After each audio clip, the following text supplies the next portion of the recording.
السلام علیکم ورحمۃ اللہ وبرکاتہ۔ سفیز ڈائری کی ہسٹری سیریز میں خوش آمدید۔ گزشتہ ایپیسوڈ میں جس شخصیت کے بارے میں ہم گفتگو کر رہے تھے وہ تھے شیخ الاسلام ابن تیمیہ رحمہ اللہ، اور اس ایپیسوڈ میں ہم اپنی گفتگو کو آگے بڑھائیں گے۔ ابن تیمیہ رحمہ اللہ کا تاتاریوں کے خلاف جہاد۔ 699 ہجری میں تاتاریوں نے شام پر دھاوا بول دیا اور والی مصر کے لشکر کو شکست دے دی۔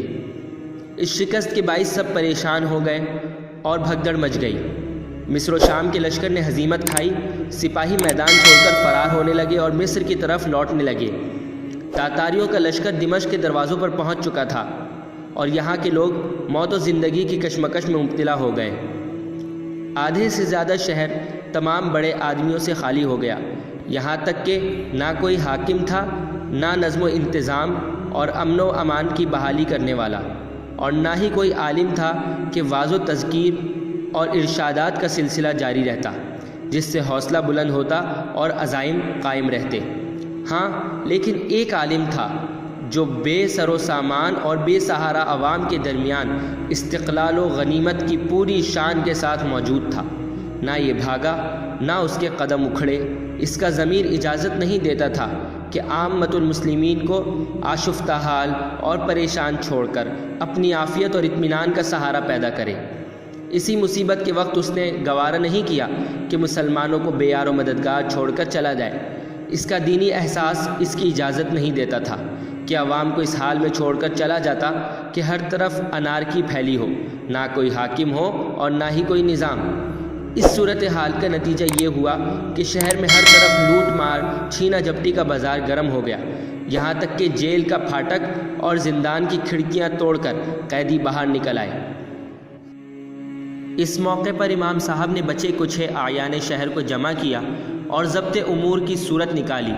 طے پایا کہ ایک وفد کی صورت میں شاہ تاتار سے ملاقات کی جائے اور اسے آمادہ کیا جائے کہ دمشق میں داخل نہ ہو۔ امام ابن تیمیہ رحمہ اللہ کی شاہ تاتار سے گفتگو۔ امام ابن تیمیہ رحمہ اللہ وفد کے ساتھ تاتاریوں کے لشکر میں پہنچے۔ شاہ قازان اور لشکر کے دوسرے سرداروں سے ملاقات کی۔ امام صاحب کے پاس نہ تو تلوار تھی اور نہ ہی خنجر، لیکن ایمان اور تقوی کے اسلحے سے مسلح تھے۔ ہیبت اور جلال کی خاص کیفیت ان پر طاری تھی۔ اس وفد کے شرکاء میں سے ایک شخص اپنا آنکھوں دیکھا حال کچھ اس طرح بیان کرتا ہے کہ شیخ یعنی امام صاحب کے ساتھ وفد میں شریک ہو کر میں بھی گیا تھا۔ امام صاحب نے سلطان کے سامنے آیات قرآنی کی تلاوت اور احادیث رسول صلی اللہ علیہ وسلم کا بیان کیا، عدل و انصاف کے موضوع پر بات شروع کی۔ امام صاحب رحمہ اللہ کا لہجہ بلند ہوتا جا رہا تھا اور وہ جوش کے عالم میں سلطان کے قریب پہنچتے جا رہے تھے، لیکن کیفیت یہ تھی کہ سلطان ہمتن گوش ان کی باتیں سن رہا تھا، سراپا التفات بنا ان کی طرف متوجہ تھا، حیرت مجسم بن کر ان کی طرف دیکھ رہا تھا اور چپ چاپ دم سادے بیٹھا تھا۔ اس کے دل میں امام صاحب کی دہشت بیٹھ گئی تھی۔ تنخوئی اور درست مزاجی کے باوجود سہما ہوا تھا، لیکن محبت بھری نظروں سے ان کی طرف دیکھ رہا تھا۔ آخر اس سے رہا نہ گیا تو پوچھا، یہ کون بزرگ ہیں؟ میں نے آج تک اس جگرے کا آدمی نہیں دیکھا، نہ کسی کی بات میرے دل پر اتنی اثر کی ہے۔ سلطان کے اس سوال پر اسے بتایا گیا کہ اس کا مخاطب علم و عمل کے اعتبار سے کس پائے کا آدمی ہے۔ امام صاحب نے ترجمان کی وساطت سے سلطان تاتار قازان سے گفتگو کرتے ہوئے فرمایا، اے قازان، تیرا دعویٰ ہے کہ تو مسلمان ہے، تیرے ساتھ قاضی صاحب بھی ہیں، شیخ بھی ہیں اور اذان دینے والے مؤذن بھی، جو خدائے واحد کے نام پر لوگوں کو بلاتے اور پکارتے ہیں۔ تیرے باپ دادا کافر تھے، لیکن وہ کردار و سیرت میں تجھ سے اونچے تھے۔ جو کچھ تو نے مسلمان ہو کر کیا وہ انہوں نے کافر ہو کر بھی نہیں کیا تھا۔ انہوں نے عہد کیا تو اسے پورا بھی کیا، تو نے پیمان وفا باندھا اور اسے توڑ دیا۔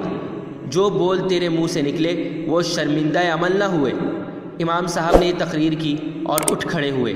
جس طرح عزت اور سربلندی کے ساتھ دربار سلطانی میں تشریف لے گئے تھے، اسی اجلال و اکرام کے ساتھ اپنے علم کدے میں واپس تشریف لے آئے۔ سلطان و فقیر کی یہ ملاقات گو محدود پیمانے پر ہی صحیح، لیکن بہرحال کافی نتیجہ خیز ثابت ہوئی۔ کم از کم ایک مدت کے لیے دمشق میں تاتاریوں کا داخلہ ممکن نہ ہو سکا۔ لوگ امن و امان کی زندگی بسر کرنے لگے اور خوف و دہشت کا دور ختم ہو گیا۔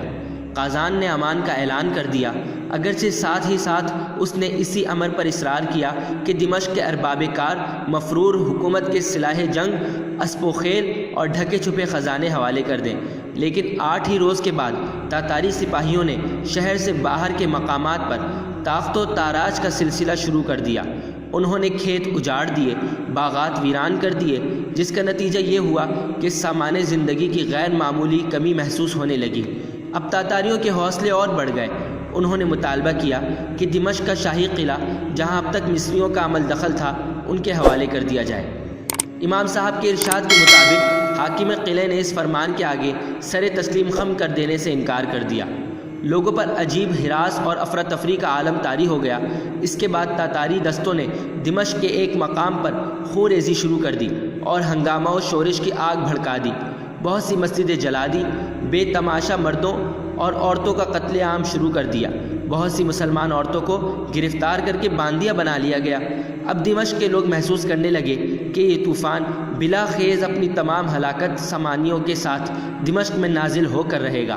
یہ حالات دیکھ کر امام صاحب نے قازان سے ملنے کا دوبارہ ارادہ کیا، لیکن وزیروں نے یہ ملاقات نہیں ہونے دی۔